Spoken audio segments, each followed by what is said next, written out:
One.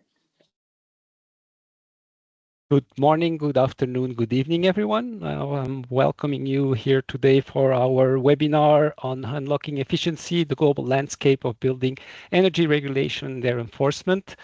My name is Jonathan Dewin. I lead the buildings and construction team in UNEP, where we host the Global Alliance for Buildings and Construction. As you know, the building sector is a key sector for the climate agenda, especially one of the largest emitters.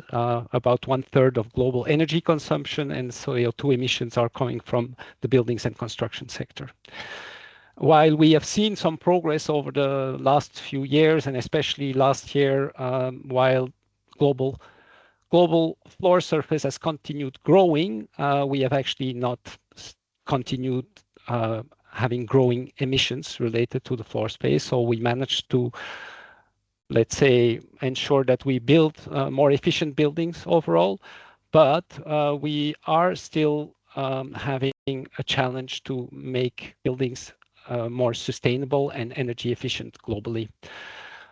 One of the most ambitious and effective tools to actually ensure that we build energy efficient buildings are, of course, the energy building codes. And currently, we know that over half of the world doesn't have any mandatory energy building codes yet.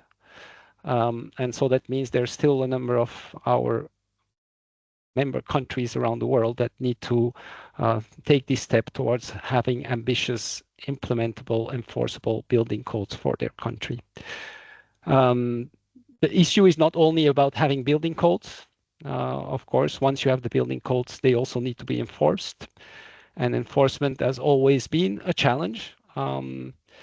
Today, we see that also there are actually currently about 3 countries that have what we would call energy building codes that are aligned with net zero emissions. So it's not many countries when we think about that. There are many countries that have more voluntary codes. While voluntary codes are interesting, mandatory codes actually really make the difference. I would like to thank our colleagues from the World Bank who have done a very interesting research and study that they have been brought out actually earlier in April this year. And they have been analyzing building energy regulations around 88 countries and specifically also looking at the issue of enforcement. So for this webinar today, we will have Jayashree Srinivasan, who will be speaking from the World Bank Group. She's the regulatory specialist working in the Global Indicators Group of the World Bank. And then we will have 3 additional speakers that are joining. Ryan Colker, who is the Vice President of Innovation of the International Code Council. Kennedy Maketa, who is the Deputy Director of Building Safety and National Coordinator of Buildings and Climate Resilience at the Ministry of Lands, Public Works and Urban Development of Kenya. And Hubert Zan, who is the Assistant Manager, Energy Efficiency Inspection and Enforcement of the Energy Commission in Ghana. So without waiting more, I'm going to hand over to Jayashree, who will be presenting the findings of the work that our colleagues at the World Bank have been conducting. Please, Jayashree, over to you. Thank you very much, Jonathan. Let me share my screen.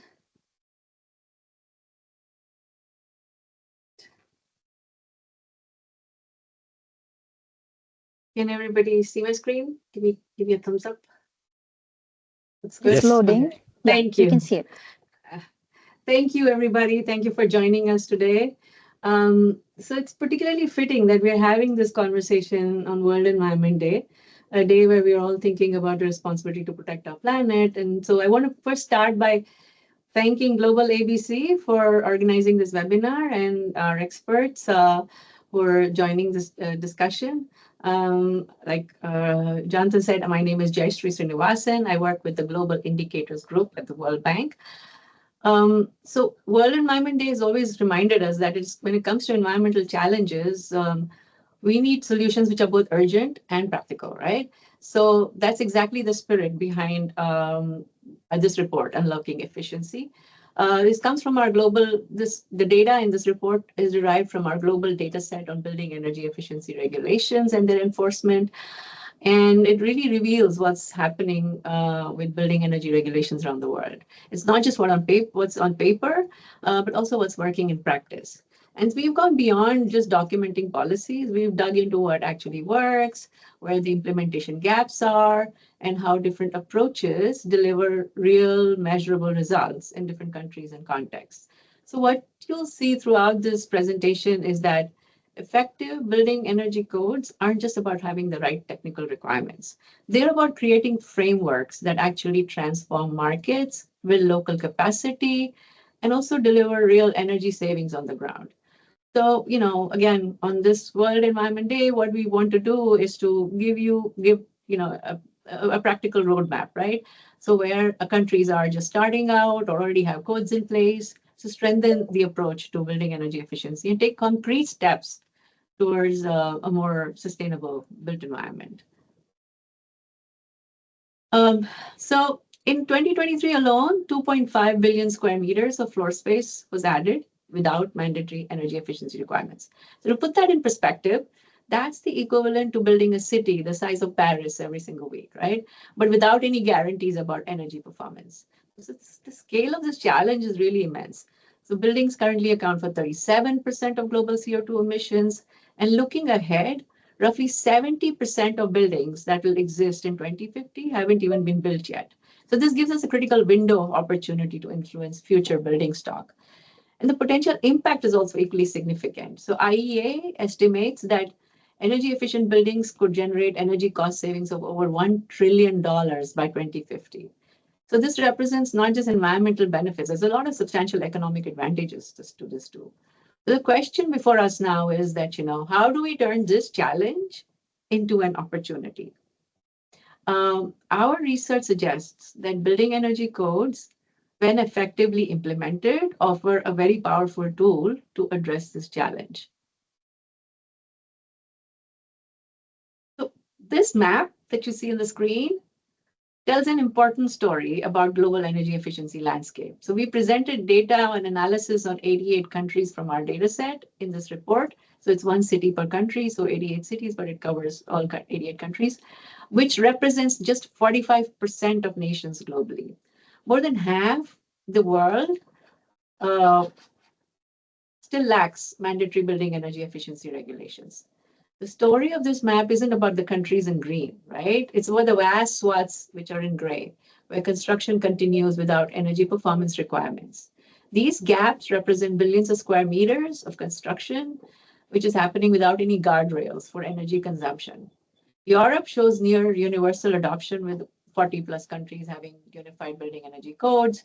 And this reflects decades of policy development and regional cooperation. But Sub-Saharan Africa, South Asia, regions which that account for majority of new construction by 2040, we see minimal regulations in precisely the areas that experience the most rapid urbanization. While high-income countries show like 90% and above adoption rates, only 17 lower middle-income countries have established requirements. So this isn't just about economic capacity. It's about the technical and institutional infrastructure needed to develop and enforce these regulations.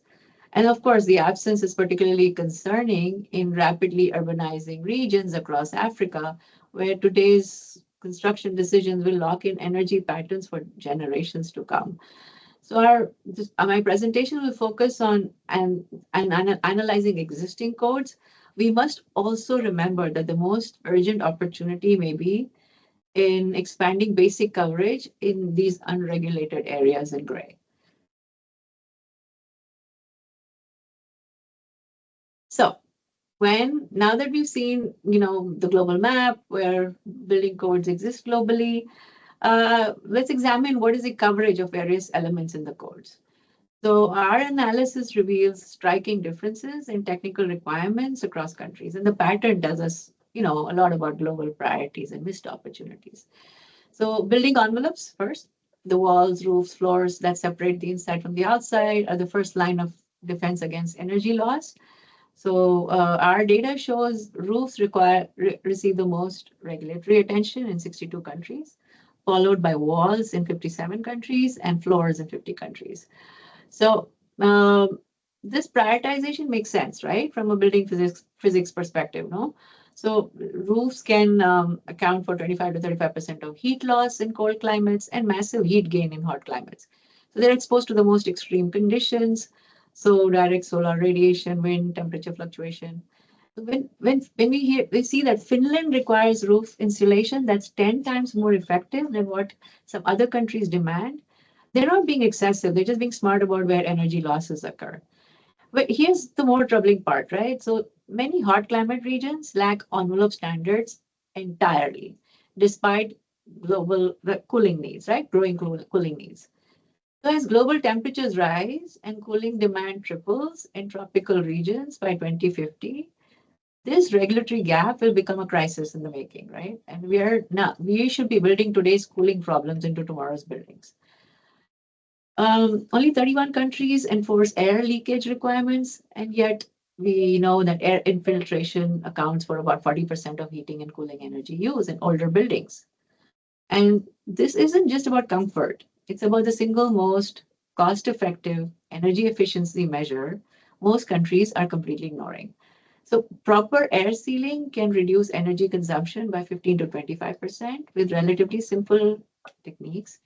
Um, Windows and doors are regulated in 41 countries, but solar heat gain coefficient requirements, which is critical for managing cooling loads, is adopted by only 35 countries.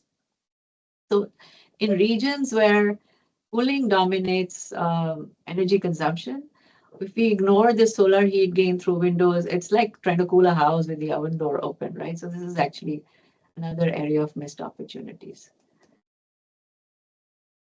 So when we look at building services, right, the systems that actually consume the most energy in buildings, we see some interesting patterns and concerning gaps. So let's start with water heating, right, which accounts for about 18% of residential energy use.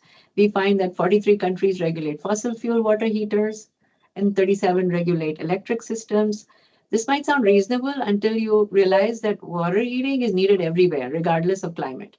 The fact that less than half our countries regulate this consistent energy load, this is like a significant missed opportunity. Then coming to passive design, right? So for passive design, things like building orientation, natural ventilation, shading, only 31 countries have systematic verification through checklists. This is particularly concerning because passive strategies are often the most cost-effective energy measures, especially in low-income developing countries where every dollar counts. Then lighting is actually the more successful regulations which are adopted. 51 countries have efficiency regulations when it comes to lighting. And this makes sense because lighting regulations and requirements are relatively straightforward to verify. And LED technology has made high efficiency very achievable. But even here we see big variation, right? Some countries have accepted like 45 lumens per watt, while others require 150. So, there should be like countries should consider, like, with LED technology and other technologies in place, should they accept lower standards? Then the biggest concerning gap is that about retrofit, right? Only 16 countries have established requirements for retrofitting existing buildings. So think about this, like existing buildings will make up 75% of our building stock in 2050. So if we don't have retrofit requirements, we're essentially leaving 3/4 of our buildings to operate without energy efficiency standards for decades to come. And even more concerning is what happens after buildings are completed, right? So only 35 countries have systematic verification that buildings actually meet their energy requirements once they're built. Only 22 countries require walkthrough inspections of energy features. Just 14 require energy audits. This means that in most places, we are approving energy efficient designs, but never checking if they're actually being built that way. So this gives us like a first real insight into the global landscape. While we see significant regulatory activity in some areas, there's substantial gaps in coverage for systems verifications and existing buildings. So just to give you some flavor of the kind of technical details that we go into, and you can, of course, read the report, there's much more there. So we to examine some actual stringency requirements across countries, right? So let's look at, looking at building envelopes. So we have technical analysis, which reveals dramatic variations across in performance requirements, even in countries with similar climates, right? So you can, you have to look at performance requirements comparing apples to apples. So best performing countries like Finland and Norway require installations that's up to 10 times more effective than what other countries demand in similar weather conditions. This means buildings are in leading countries are stay comfortable while using significantly less energy. So this stringency gap represents both a policy challenge and an opportunity. It shows what's technically feasible while highlighting where countries can substantially improve their standards to achieve greater energy savings. So in cold countries, roof U values from Finland's range from Finland, which is the leading at 0.09 to more lenient requirements of 0.60. These differences aren't just academic differences, they translate into energy bills, comfort levels for building occupants. And in extremely hot climates, 5 out of 18 countries have roof U value requirements, despite the critical importance of controlling heat gain through building envelopes. So this also represents a significant regulatory gap when it's most needed. And despite rising global temperatures, only 52 countries have regulated cooling system efficiency. Again, this is another significant missed opportunity as cooling demand grows worldwide. The requirements for heat pumps, for instance, vary dramatically across countries. Best performers like Netherlands, China, Slovakia required heat pumps that are twice as efficient as what's accepted in other countries.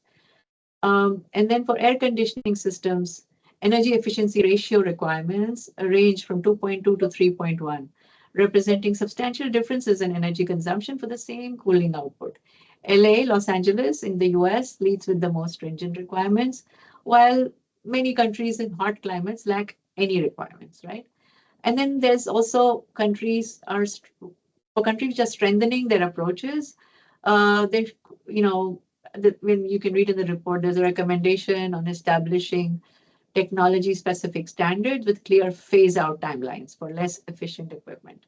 So leading jurisdictions like Netherlands and France have already announced bans on new fossil fuel heating systems, and this creates powerful market signals. And then the success of countries like China and Serbia in implementing stringent requirements, this also demonstrates ambitious standards are achievable, even across whatever different economic contexts, providing, so there's a model for countries to consider new or enhanced cooling efficiency requirements. And then also our data shows even performance variations, all right? There's implementation gaps. So technical requirements reflect different priorities, right, across regions. And this is successful. What is successful implementation? This requires balancing the ambition with, they have verification capacity, right? So for instance, an air leakage requirements where they exist, they range from very strict standards in the Nordic countries to more moderate requirements in other climates. Only 26 countries specify maximum air leakage rates, representing a big missed opportunity. And then fossil fuel boiler efficiency, for instance, requirements range from 0.60 to 0.93. With leading countries like UK, Spain, Canada, and Ireland, they require 90% efficiency or higher. So many countries have implemented restrictions on new fossil fuel heating systems through environmental regulations, they run parallel to building codes.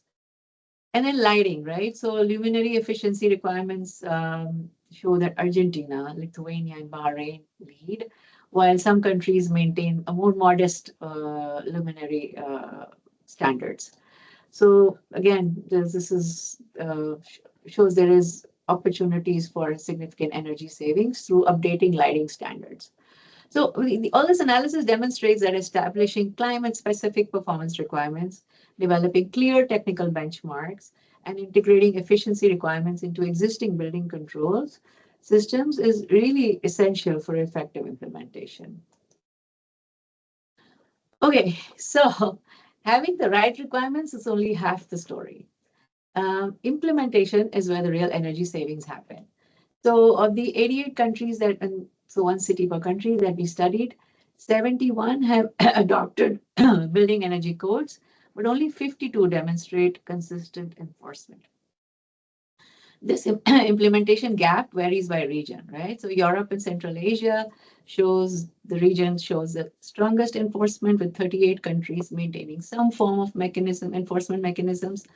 And Latin America and the Caribbean have the least number of countries. So they have no countries which have strong enforcement and full enforcement, and the others, only 9 countries show that there is some inconsistent enforcement.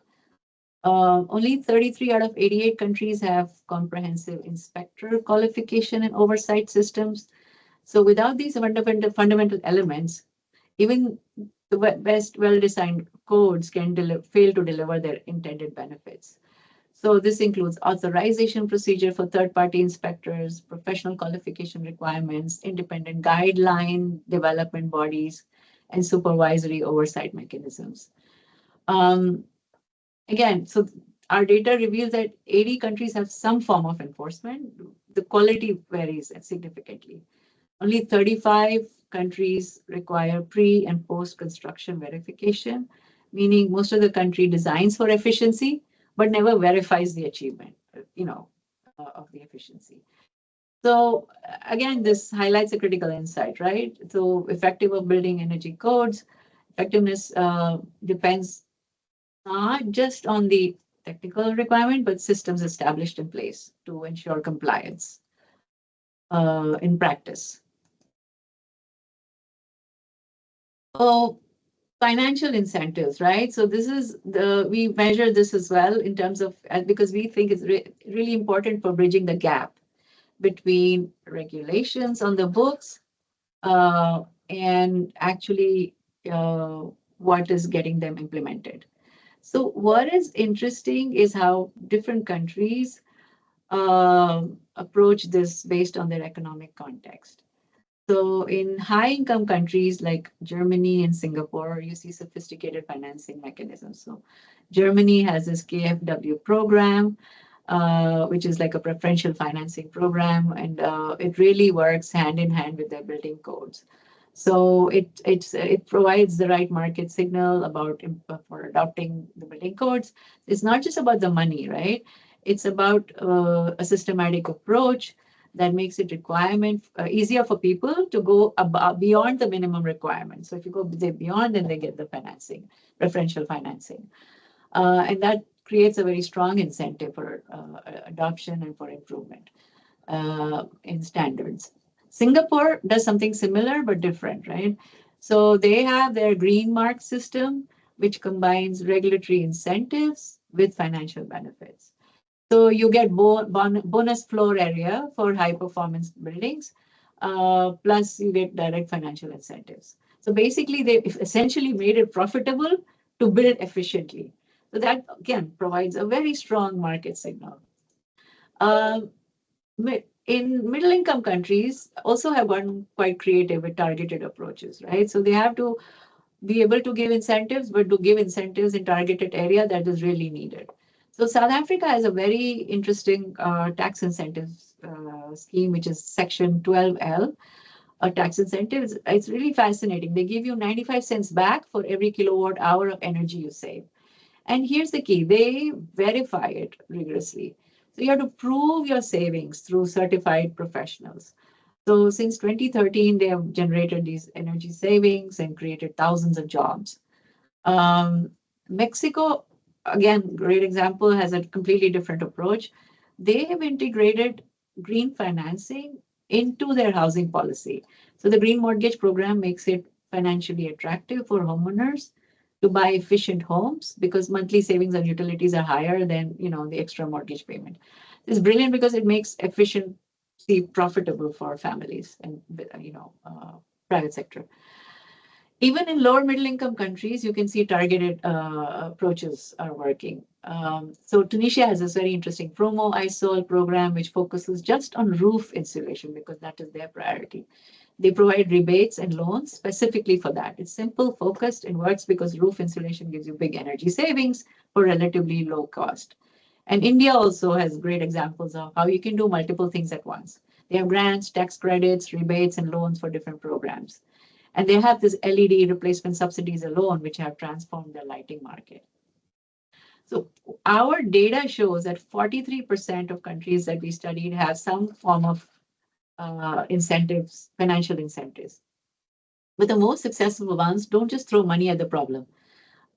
They design incentives that work alongside strong enforcement, not just instead of. It's like not an either or thing.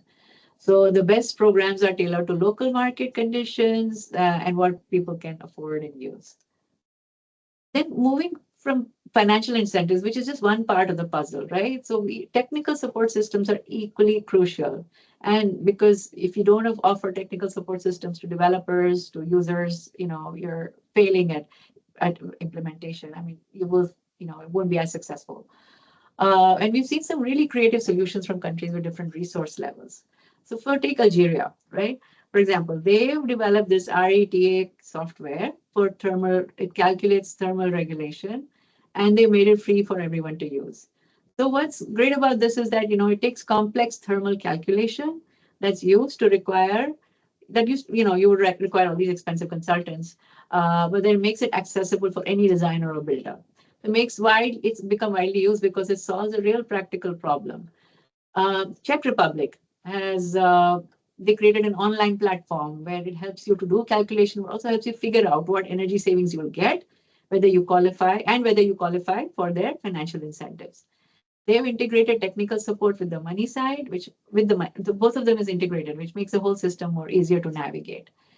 Philippines took a little bit of a different approach, right? They focused on people rather than the software. So they developed a comprehensive certification program for energy efficiency professionals. So this creates career incentives for people to develop and maintain technical skills, which builds long-term market capacity. Ecuador is another great example of showing something important. They don't just copy technical guidelines from somewhere else. They developed comprehensive design guidelines specifically tailored to their climate conditions. This is really important because what might work in European climate might not work in an equatorial one, right? So these are all good examples of technical support systems, which often determine whether your regulations will actually work in practice. So now that we've looked at technical requirements, support mechanisms, let's go to this critical question. What makes building energy codes work in practice? So our analysis reveals 6 key factors that consistently show up in successful countries. First, you need strong institutional frameworks. So Singapore is a great example here. They have rigorous inspector qualification and oversight systems, proper training, certification, accountability. This is how you make sure technical requirements actually translate into real building performance. But here's the sobering part, right? So 38 out of 88 countries have these kind of comprehensive systems in place, only 33 out of 88. Second, successful countries match their requirements to what they can actually enforce. So Thailand does this really well.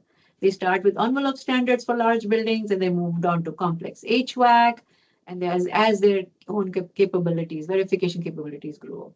So they didn't try to do everything at once. Third, integration with existing processes is crucial. So don't create parallel systems that confuse everyone. So Singapore achieves high compliance by incorporating energy requirements into the building approval procedures that developers already know and understand. So this really reduces paperwork and uses the existing relationships. Fourth, this might surprise you, economic context doesn't determine success. So Rwanda proves this, right? And they show that you can implement effectively in resource-constrained environments if you focus on high impact measures in major urban areas first, and then move on to. So if you start with what's clear and verifiable, and then you expand, it also develops market capacity. Fifth, climate appropriate requirements work better when you're better than you copying somebody else's standards. So UAE, for instance, focused on cooling, efficiency, and solar control, because that's what matters most to them in their climate. Don't import standards from other countries. Tailor them to address your own local energy challenges. Finally, phased implementation builds market capacity. So China started with basic requirements and then they gradually advanced as industry expertise developed. So this, let supply chain, professional expertise grow along with regulatory demand. So these are just not theoretical principles, but these are really evidence-based patterns we see consistently across successful countries. So now I'll show, go to the next slide and adapt how these principles can be adapted to different implementation strategies. So there's a natural progression, right? So successful countries don't just randomly implement building codes. There are actual pathway that they follow. And understanding the sequence is crucial, right? So at the foundation stage, you kind of get the basics right. So we establish institutional framework with clear compliance pathways, inspection protocols, documentation, training.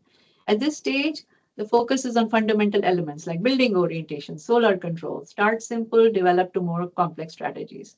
And then the key is for strategic targeting, focus on larger buildings in major urban areas where enforcement is more manageable, and then you'll see immediate impact. Start with requirements that are clear and verifiable based on your local climate. So start with things that you can visually verify during inspections, manual control, simple daylight systems. And then you're building a market capacity without needing sophisticated testing equipment. So Kenya's newly implemented National Building Code 2024 is a great example on this. So our data set captured only the previous cohort and limited coverage because this is brand new. It shows that you can establish comprehensive frameworks. They've included building envelope standards, lighting provisions that maximize daylight, ventilation requirements, glazing specifications for their climate. They've even integrated renewable energy and sustainable design strategies.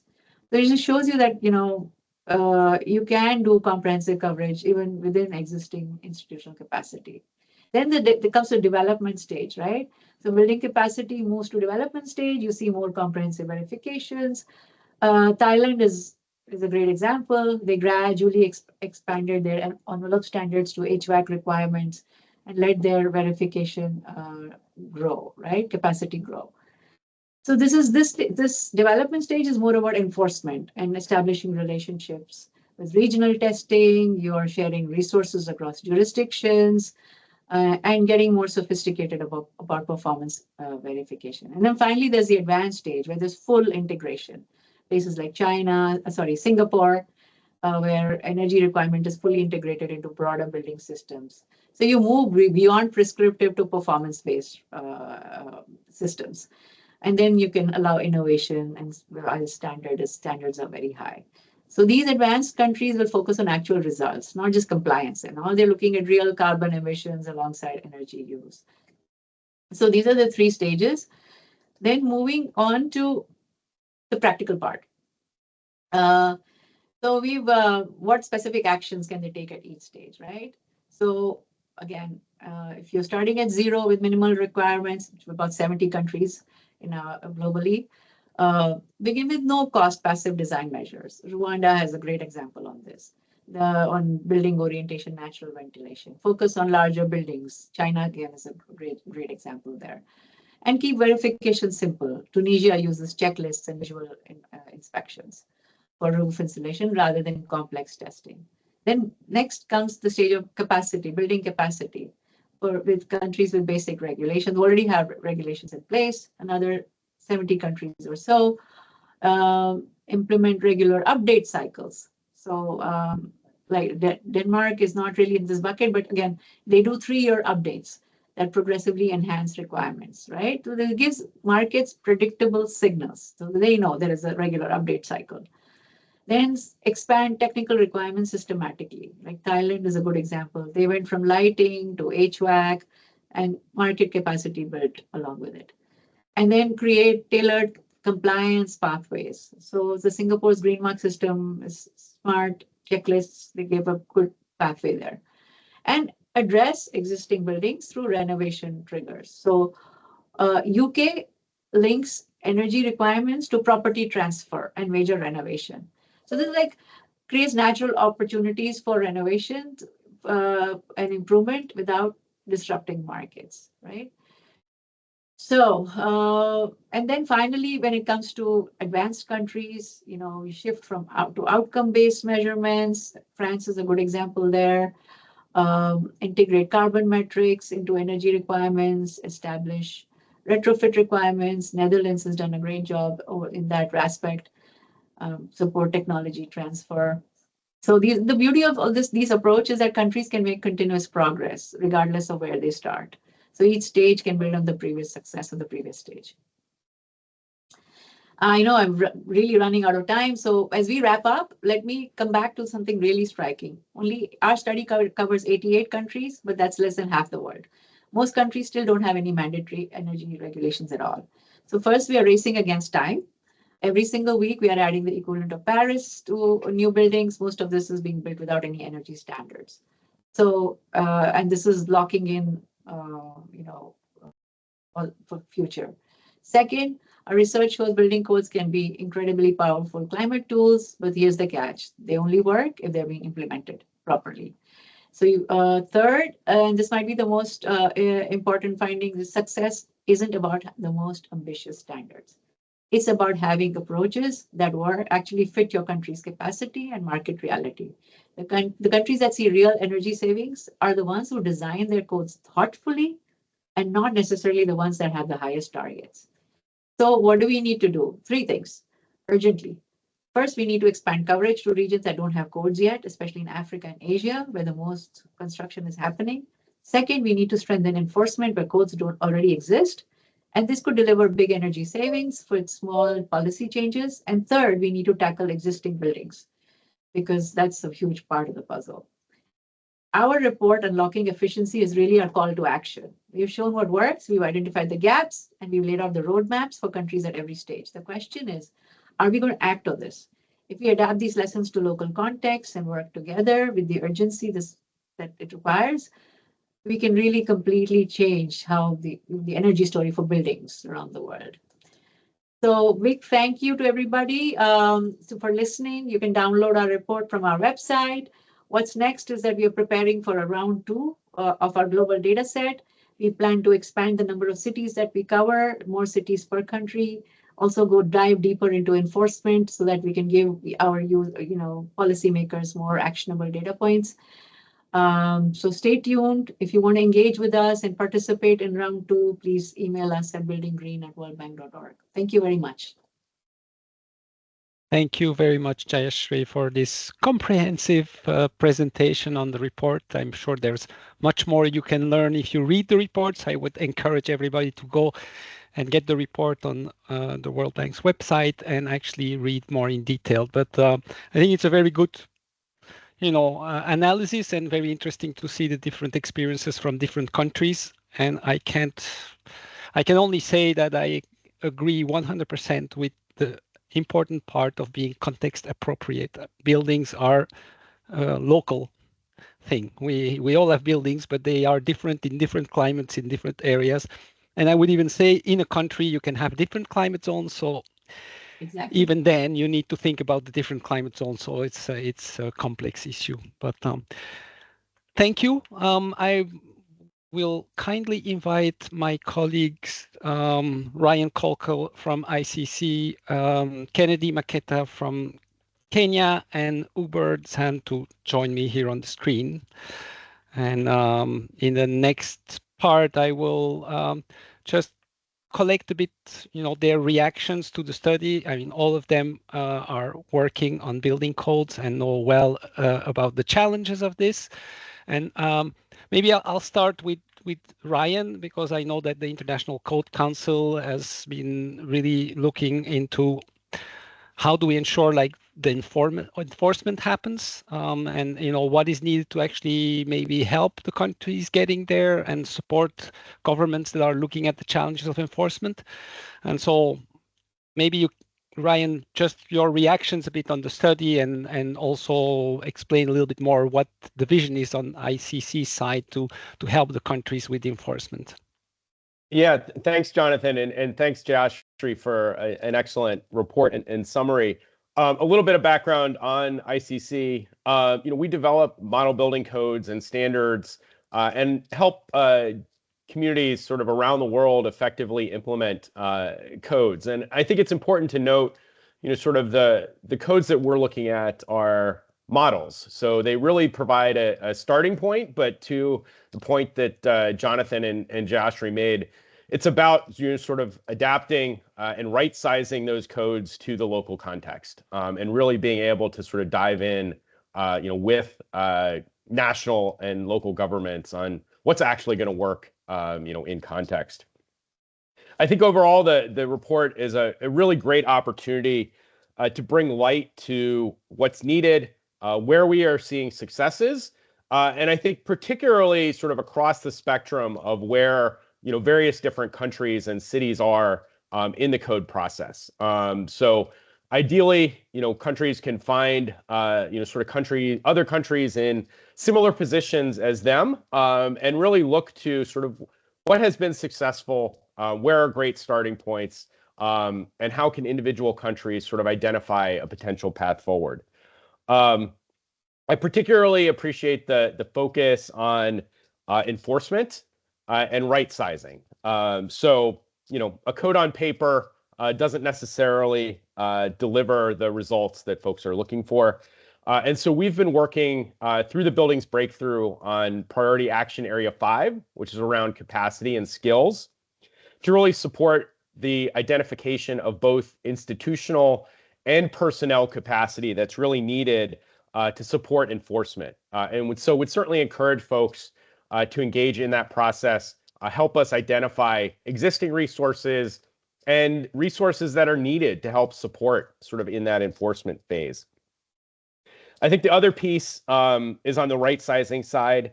A code that's not tailored to local context leads to enforcement challenges, and again, sort of a lack of achievement of the goals that are set out. And so certainly road mapping to understand sort of where countries are today and what is sort of that long-term implementation strategy, I think is really critical. And I think there's definitely a role for development banks and financial institutions in supporting that implementation and road mapping exercise. I think one sort of additional point I'll make is, there's really an opportunity to build on this work to look at not just sort of the mitigation opportunities, the climate mitigation opportunities of codes, but look at the adaptation side of codes, the sort of hazard resilient codes, and sort of where they are relative to various different countries, really providing an opportunity to think more comprehensively around how do we regulate buildings for both adaptation and mitigation. And again, that sort of aligns with the work of the Buildings Breakthrough and the approach for near zero emission and resilient buildings. So I think this is an excellent start, really provides a great snapshot of where we are and a good sort of indicator of where we need to head. And now we look forward to the next round of study. Thank you very much, Ryan. I mean, the points that you mentioned, I think, will resonate well with, the next colleagues that will be speaking here. Right sizing, I mean, and definitely I know Kenya is working on their code and has been doing some recent revisions, and definitely looking into the aspect, and then talking about enforcement. I know that Hubert in Ghana is really looking at that aspect because that has been a real challenge. So maybe starting with Kennedy, I mean, if you can tell us with Kennedy about where you stand with your process of the building codes, and resonate a bit to some of the recommendations that were made in the report, and how you see that fitting into your current exercise.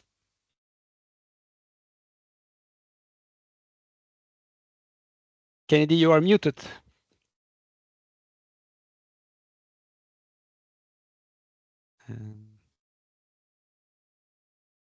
Kennedy seems like now Kennedy is frozen. So maybe Hubert, I will go to you, Hubert, and maybe I will ask you to to tell us a little bit about, you know, Ghana and the experience, and maybe looking more at the enforcement side, because I know that that's where you are looking at some challenges and how to overcome them. So please, the word over to you. Exactly, Jonathan, and thank you very much for the opportunity. And indeed, that was a very good report from Jayashree and the team. To reinvent the wheel is not something we have to be thinking about, because obviously, like Ryan Cooker has said, there are building codes all over the countries. There are templates. There are opportunities for countries to look at the best practice and then take this information and acclimatize it. However, what we have realized over the years is that there are various government agencies who have critical roles to play.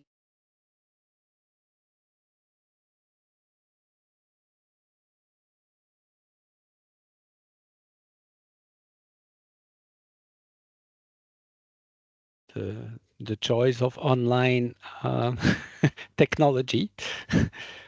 Seems like now we have Uber's connection that has been failing us. Kennedy, you are back, but you are muted. I see you speaking, but maybe you want to come in the meantime while Uber comes back. Yeah, just as I mentioned before, talk a bit about your current process on the building code and how you're taking things forward, please. Sorry, Jonathan, we are having some technical difficulties on Kennedy's side. He is not able to unmute himself, although we have tried. Okay. Apologies. And then we have technical challenges also with Uber that seems to have lost his connection. When they're figuring it out, I just wanted to react to what Ryan also said about please, adaptation Jayashree. and mitigation side. Yes, so this has been a big demand even from our colleagues within the bank who really wanted us to collect this data as well. So we are looking into what it is that we could collect from buildings, energy efficiency perspective. So we want to keep that perspective limited to what, we want to stay in our corner, so to say, of expertise. But within that corner, like if, we want to see how we intersect with adaptation, mitigation, and be able to add questions so that we can then have indicators that we are measuring in the round 2 of our study. So yes, I will stay tuned for that, and I will probably also share with the draft that we prepare. So sorry, I was just thank you very much, Jayashree. Thank you. Hubert, you are back, I think. Yeah, Jonathan, yes. Sorry, the line dropped. Yes. So as I was saying, the issues now have to be with various government agencies who are involved in the whole process of enforcing energy efficiency in buildings. And some of these mandates are very thin. So there needs to be a very clear institutional collaboration. In the case of Ghana, we have the Ghana Standards Authority who came up with the building code. Now, the Ministry of Works and Housing have come up with the building regulation, and they have identified various agencies who have a role to play in terms of permitting. So Energy Commission has been identified as the government agency who is supposed to make sure that the energy resources are judiciously used. So we are coming up with a building energy efficiency guidelines. Now, the question is, how does these institutions work together to make sure that we are promoting one agenda for the country, Ghana? And that is why I would want to emphasize on institutional collaboration. Regardless of the various mandates, you can have all the beautiful laws in place, but they will just be documents on the shelves if you do not have a clear strategy to enforce them. The other bit I wanted to add is also on the political buy-in, and also setting realistic targets. If you have building and energy efficiency in your NDCs, then there is some kind of requirements or obligations on the countries to work towards it.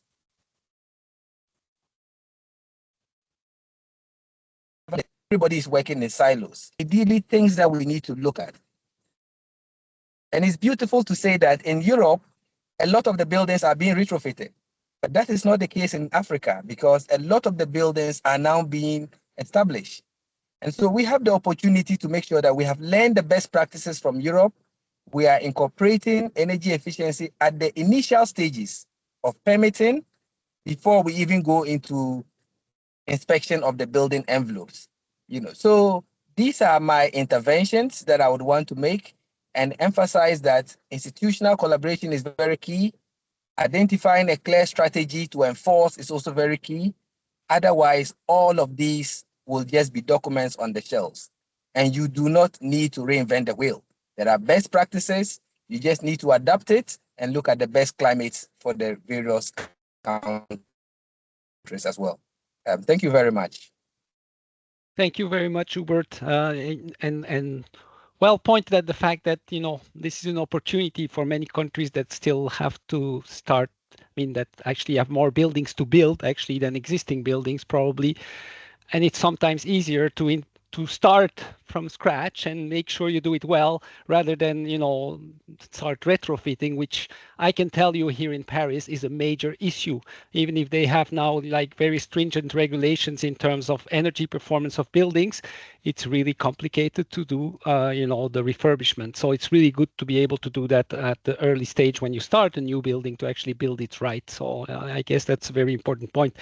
And definitely, that's the whole challenge of, I guess, many of our work. It's that, many agencies and many people need to work together and many partners also need to work together. You mentioned the government agencies, but definitely also it means that the ones who are constructing and the ones who are engaged in the construction also need to understand what the building code is and actually also be there to actually implement it. So it's really important to ensure that this whole ecosystem is working together to succeed. Kennedy, I think your microphone is working again now. So maybe we can hear a bit from you and where you stand in Kenya. Yeah, thank you very much, Jonathan and the team. And let me even start by thanking everyone for being here today as we have this conversation in relations to the unlocking and efficiencies in line with the landscapes around energy regulations and the enforcements. And I still want to thank the World Bank Group for the good work that they have done into this and justice to this document, especially for those of us in various government entities with a view of understanding where we are supposed to go, and what are the steps that we need to carry on or move forward with so that we realize the best results for the sustainable development of our countries. And therefore, in terms of even the report outlining key findings and insights, gives us a challenge as a country, as a region, and even as a continent with a best view of how we could move forward, how we could harness the best opportunities from the very report that was published, aware that Europe and even other countries within that region have been leading implementation towards ensuring that the building energy codes have been adopted, have been enforced, and further aware that African countries like us in Kenya and even our colleagues in South Asia really have not done much in terms of regulations and improvements to ensure that we realize this code. And therefore, for us in Kenya, we have made tremendous efforts in this sector, especially to harness matters in relations to energy efficiency. We have several national and even subnational legislations, frameworks. We have several commitments, even at a global scale, that supports our initiatives. We have the Energy Act. We have quite a number of other policies. And the idea is to ensure that we develop human habitation spaces that are efficient enough and that enhances the comfort that we are talking about. And this is now where, as a country, we came up with the new building code. It has been a process for the last 5 decades, thereabouts. But I can assure you that this year, in March 1st, we inaugurated for purposes of implementation of our new building code. This is a fairly new document for us. It is over 700-page document that has different spectrums, different parts that require different stakeholders to be involved in the various spaces, in the various engagements that have been listed in the code. And therefore, for us, this is a 3-month-old document we are trying to learn as much as possible from our colleagues from the regions and within other areas on how best we can move forward. But of importance for us is that we have taken what we call a multi-sectoral approach in terms of implementation and assigned one of our national authority to coordinate on behalf of the rest of our stakeholders, aware that all the provisions that have been listed in the building code, all the parts that are covered in this new building code, required to be coordinated, required to be implemented. And this is where even our subnationals, 47 of them, have been very much proactive in terms of mainstreaming the practices and the regulations and the provisions that are in the building code into the new transition process, so that when we are doing the approval of our buildings, then we can now take up the new provisions that are in the new building code. And therefore, for us, we are currently working on administrative procedures for effective implementation of this building code. We have brought together, we have done enough of sensitizations already. Half of the counties and other stakeholders have been part of the process, but there's also room for improvement. We are aware of that, aware that all these stakeholders in different forms require to be capacity built, require to be, to be engaged even in a better way. And we see this as an opportunity as a ministry. And therefore, for us, the new building code gives us a new platform, a new opportunity to see how best we can move forward into the elements relating to sustainable development. And specifically, the issues around energy efficiency have been very key to our spectrum in that space on the building code. And we'll be very keen to see that as we implement the new building code, we also align it with other national action plans. We have a national cooling action plan, for example. We have the energy conservation, energy efficiency and conservation strategy. We have quite a number of other legislations, regulations around energy efficiency, even on matters relating to energy conservations. And all this is tying up so that as we develop, as we implement our new building code, then we're also reading together with the other standards that we have developed as a sector, as a country, so that we harness the togetherness that we are looking at as we are developing the multi-sectoral, or we are having this at the multi-sectoral approach. And therefore, the call into this is that we are very keen to work with each and every one of you, so that as we realize the new document, as we implement the new document, apart from our internal stakeholders, whether they are counties, whether they are our national entities, whether they are state agencies, then we're also inviting other stakeholders to come forward and also support for our implementation. And it creates a new opportunity for all of us to work together as a bigger team. And therefore, as I conclude, it's important for all of us to also appreciate the bank's effort in terms of giving his reports. As a ministry, we are very keen on looking at not just what we want to do for a new building code, but what other countries have done.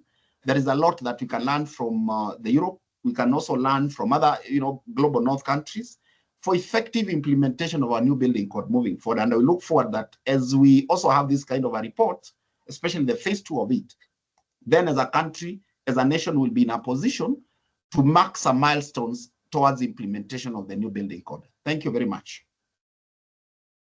Thank you very much, Kennedy. Looking forward to see the results of the hard work in putting the code together and the positive effects it will have on the building sector in Kenya. We have about 2 minutes left. I don't see any questions in our Q&A. I'm just wondering if any participants would like to ask a question to any of our colleagues here that have been presenting. We have one question from Suli. This is to you, Jayashree. Can you please tell us about round 2 of your global data set that you mentioned? When will this be published, and who are you collecting data from? Sure, thanks. And thanks, Suli. Great question. So we just recently received funding for round 2. So we hope to be able to start working on fine-tuning our methodology and what we measure and start data collection in the fall. The plan is to complete data collection towards middle of next year. And by the end of next year, we plan to publish the entire new round 2 data set. Our funding offers us like a 2-year window, but we plan to deliver it much more sooner. So we expect for it to be by fall of next year is when we expect the round 2 to be published. We collect our data from experts. So these are energy efficiency experts, architects, engineers in the building sector, and also from the public sector, right? So, municipalities. So we want to reflect from information from both sides. But the enforcement part of what is really happening in practice, we take data only as provided by experts, like private sector experts, like energy efficiency consultants or architects who are actually dealing with this on a day-to-day basis. So they know, like how much of is it really being implemented or enforced. No? So that part of the data we'll get from only private sector. But we reach out to public sector as well to get information on regulations, on new reforms that are coming up, things like that. Thank you. Thank you, Jayashree. And I'm sure at least Hubert here and Kennedy online will be happy to provide some inputs into the next round from both from Ghana and Kenya, and even may be able to suggest you some good experts also from their countries to contribute to this. And as you know, Jayashree, we'll be happy also to communicate that a bit to our community and also to the countries that we're working under the Intergovernmental Council for Buildings and Climate, also to help you getting the right contacts, hopefully, in a number of countries that you are maybe not able to cover yet, but that hopefully in the next round will be covered. So very good. I think I will be closing here. We're 1 minute over time. I didn't see any additional questions, but thanks. So yeah, I really hope that, this has been a helpful webinar for those who have been participating. We all know that integrating the energy requirements into the building codes is really critical, and as mentioned into the report that Jayashree's team has been leading, it is important that these requirements are actually included in the approval procedures for buildings. And so that's where we want to go to. We want mandatory adoption of the building codes because that's what making a difference. I was in a webinar some time ago where they were talking about Switzerland, and Switzerland has done a lot in terms of working on building codes before even the 70s. And in the 70s, when the petroleum crisis happened, then they made the codes mandatory, and it has really had an immediate effect on the buildings. Everything that they did before didn't have effect on energy efficiency. So the mandatory part is actually really critical to make those things happen. And we do hope that the countries going forward, looking at their next round of NDCs, will really also kind of put this as an important priority to ensure that the building codes include energy efficiency and also include, of course, adaptation and resilience. They are also very vulnerable to the climate change. Yeah, and as Global ABC, we're happy to continue sharing this information and work with all our partners to ensure that we go towards a zero emission, resilient, and efficient building sector. I would like to thank you all. Thank you, Jayashree, Ryan, Hubert, Kennedy, for joining us today and sharing your experience and work. And I hope to see you all again soon. Thank you, everyone. Thank you very much. Thank you for having me. Thank you. Thank you. Bye-bye. Thank you.